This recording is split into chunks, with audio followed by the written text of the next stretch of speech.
Assalamualaikum warahmatullahi wabarakatuh.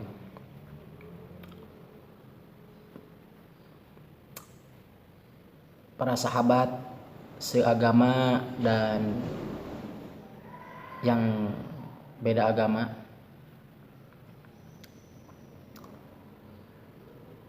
sekarang sedang merabaknya COVID-19 katanya, COVID-19. Untuk itu saya ingin menyampaikan beberapa poin saja, bahwa memang sih dunia ini dunia ini sudah merupakan bibit daripada akhir zaman seperti itu.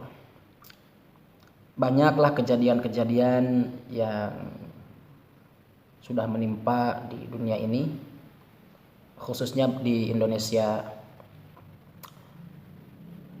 Ini saya akan membahas sedikit tentang COVID-19. Sebetulnya COVID-19 itu adalah makhluk juga, makhluk yang diciptakan Tuhan, yang diturunkan ke bumi, gitu. Nah, untuk itu saya ingin menyampaikan bahwa kita di dalam hati jangan pernah takut dengan itu, dengan COVID-19. Karena itu makhluk yang diciptakan oleh Tuhan. Seperti itu. Saya berharaplah seperti itu. Tapi kita tetap berikhtiar.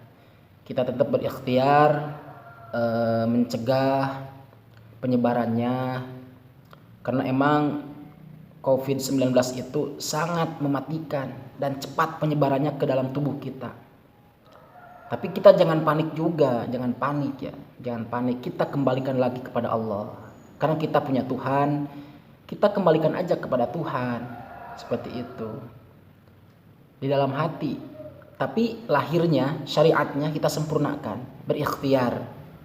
Ya, salah satunya kita mencuci tangan dengan baik, menjaga kesehatan kita, menjaga kekebalan tubuh kita. Bagaimana caranya? Banyak sekali caranya.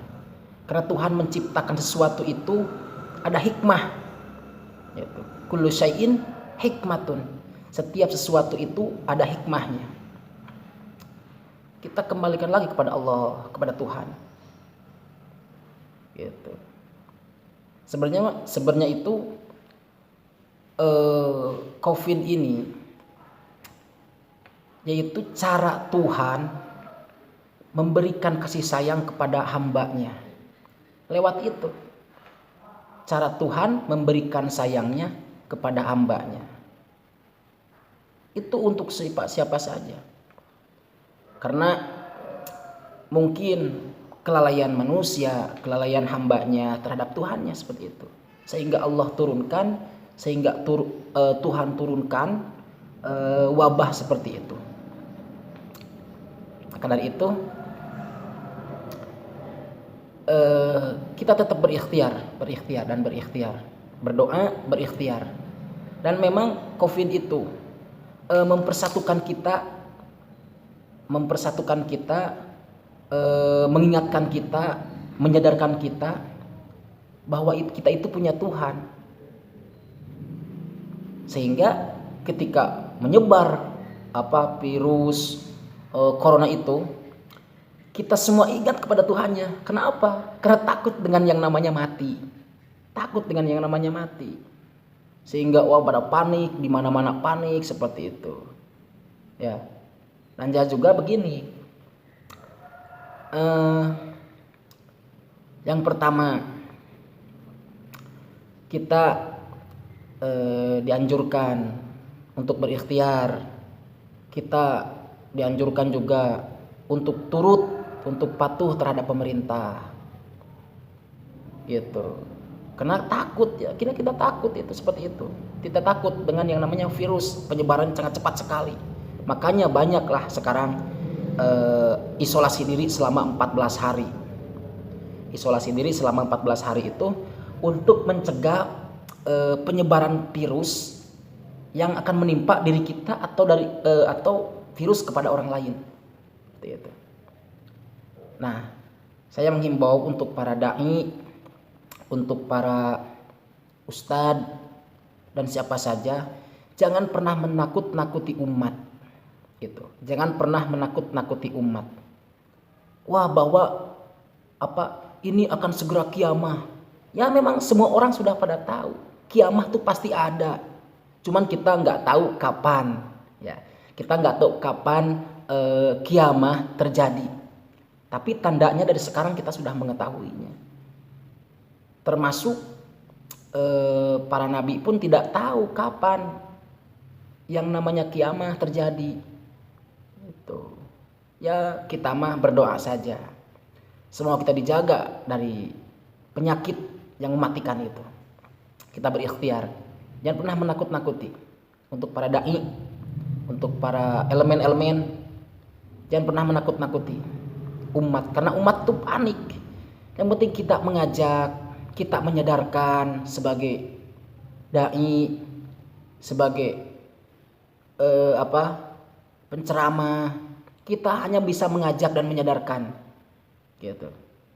Jangan pernah ditakut-takuti, karena kebanyakan yang saya lihat itu para dai itu menakut-nakuti umat, sehingga umat itu panik dan sebagainya. Padahal jangan seperti itu. Kita ajak aja. Kita ajak bagaimana dia kembali kepada Tuhannya. Mungkin mereka itu lalai. Mungkin kita itu lalai sehingga Tuhan menurunkan wabah itu ke bumi ini. Bukan hanya di Indonesia saja kan. Seluruh dunia itu kena. Cuman beberapa negara saja yang mungkin yang tidak kena gitu. Bukan yang tidak kena. Yang tidak kena lah seperti itu. Ya saya harapanlah seperti itu. Itu kita sebagai manusia, sebagai umat yang beragama, sebagai umat yang punya Tuhan, sebagai hamba, kita kembalikan aja kepada Tuhan kita, Allah Subhanahu wa taala. Insya Allah Allah akan melindungi kita. Allah akan melindungi kita dari penyakit yang seperti itu. Asalkan kita yakin dalam hati. Jangan bilang yakin di mulut. Kalau mulut itu bisa saja berbohong. Ya, bisa saja berbohong gitu. Tapi kalau hati itu tidak bisa berbohong. Makanya nanti di kiamat kan, di akhirat. Di akhirat mulut itu dikunci. Al yauma nakhtimu ala afwahihim wa tukallimuna aydihim. Dikunci mulut kita, yang berbicara itu hanya begini tangan, mata, telinga, hidung, kaki, anggota badan kita yang akan berbicara, sedangkan mulut itu dikunci oleh Tuhan kita. Nah, untuk para semuanya lah pokoknya jangan pernah menakut-nakuti siapa saja. Tapi tetap kita berikhtiar dan patuhi juga pemerintah. Karena itu dianjurkan kita patuh terhadap pemerintah.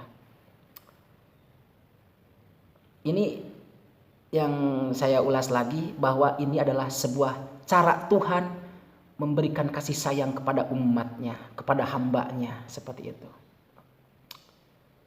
Ya saya tolonglah pada semuanya. Saya satu yang saya itu jangan pernah menakut-nakuti. Jangan pernah menakut-nakuti, baik di sosmed, di WA, di Facebook, di YouTube dan sebagainya. Apalagi secara langsung menakut-nakuti umat lah seperti itu. Saya jangan itu. Kalau menurut saya jangan. Karena Tuhan itu punya cara sendiri untuk menyayanginya, untuk menyayangi umatnya. Bukan hanya dengan kekayaan Tuhan menyayangi kita, tapi dengan bala juga Tuhan masih memberikan sayang kepada kita. Seperti itu. Ya, bisa difahami lah oleh semuanya. Saya mohon maaf, saya sebetulnya tidak bisa apa-apa. Saya ini hanya miris saja lah melihat dunia yang sedang goncang ini, digoncang oleh wabah, apalagi nanti kiamat. Mungkin ini wabah ini adalah gambaran dari kiamat. Dengan eh, dengan bingungnya kiamah, dengan bahasa Sundanya pakai wuhna kiamah, itu kan sekarang ini sudah terjadi sebetulnya sekarang. Tapi lah kita, ya janganlah pernah menakut-nakuti. Mungkin ini gambaran saja. Yang pertama gambarannya kita jauh, apalagi yang punya penyakit, kita nggak boleh dekat dengan orang. Dan juga sekarang manusia atau umat itu dikasih jarak oleh pemerintah, jarak 1 meter kita, apa jaraknya itu, untuk berdampingan. Jangan sampai tangan kita berdempetan atau badan kita berdempetan dengan orang-orang. Itu untuk menjaga lah, untuk menjaga. Ya saya harapkan seperti itu. Saya mendengar, melihat para dai dan para ustadz gitu. Itu banyak yang menakut-nakuti. Yang penting kita kembalikan aja kepada Allah Subhanahu wa taala dengan berikhtiar dan berdoa gitu ya. Terima kasih. Dari saya cukupkan sekian. Assalamualaikum warahmatullahi wabarakatuh. Oke.